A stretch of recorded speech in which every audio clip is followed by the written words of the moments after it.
Nag-unang mower kami guys ng anak ko. Ayan.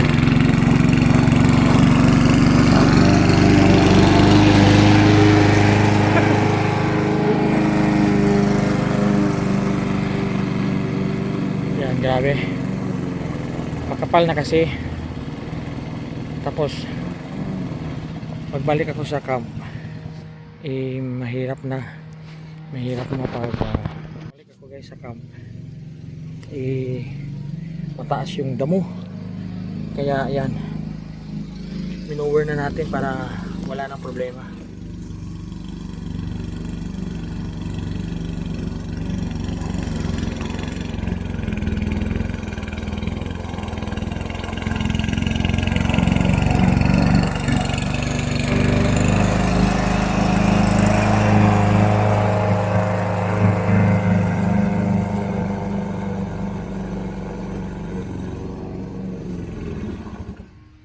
Tama no?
Ay, naku bossing.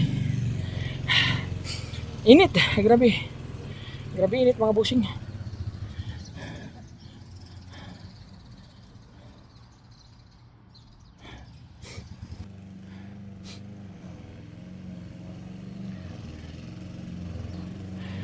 Mabuti walang pasok yung anak ko.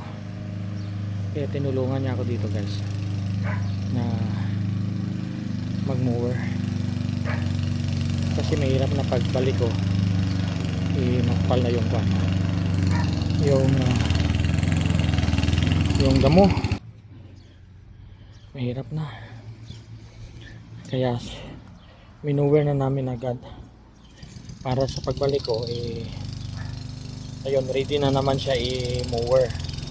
Kasi mabilis na kasi dito mga bossing, taas yung kwan, yung damo. Oh, tingnan nyo mga bossing ko, ayan, di ba? Taas na. Kaya kailangan na talaga i-mower. Dito kasi pag hindi mo i-mower yung damo mga bossing, may penalty. Kaya kailangan i-mower mo hanggang sa kwan, hanggang sa labas. Pagkatapos nga dito sa loob, labas ulit. Dito nga sa labas, kanina yung inuna namin. O, tapos na dyan mga bossing, tapos na yan. Kaya pagkatapos dito sa loob, punta na naman ako sa labas para doon din i-mower. Hanggang dito yan mga bossing. Ayan, hanggang doon. Libot. So yun mga bossing, maraming salamat sa panonood. Please follow and subscribe sa YouTube channel. Ingat lagi. Babush.